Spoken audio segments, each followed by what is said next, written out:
Some serious warnings today surrounding a flooded Houston area chemical plant. We've been seeing smoke and flames coming from the site. The concern now, more containers could burn and explode. The question is whether or not we can actually get in and assess the full scale of the impacts from an environmental standpoint to infrastructure standpoint. So those are ongoing. By all means, yes, the plume is incredibly dangerous. FEMA saying today they're working to find out just how hazardous the situation is at the chemical plant. 15 officers who responded to the fire were treated for respiratory irritation. They've since been released from hospital. An evacuation zone nearly 2.5 kilometers surrounding the facility is in place. Employees were pulled from the plant as a precaution earlier this week. But a Harris County sheriff says no toxins were released and there's no danger to the community.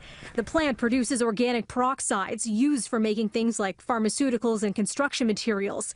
The problem at the plant in Crosby, Texas, flooding has cut power, shutting down refrigeration. Organic peroxides burn if they're not kept cool.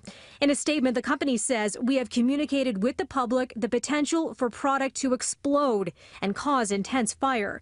Organic peroxides are extremely flammable. The best course of action is to let the fire burn itself out."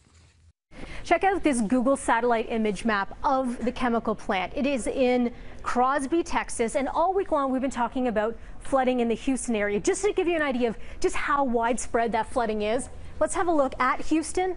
Now, the flooded chemical plant way over here, more than 45 kilometers away. Now, back in Houston, that's where the search for survivors is still on.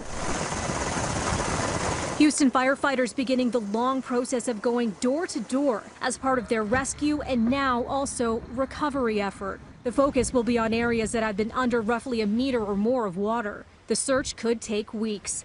And more numbers tonight. The Texas Department of Public Safety saying more than 37,000 homes have sustained major damage. Nearly 7,000 have been completely destroyed.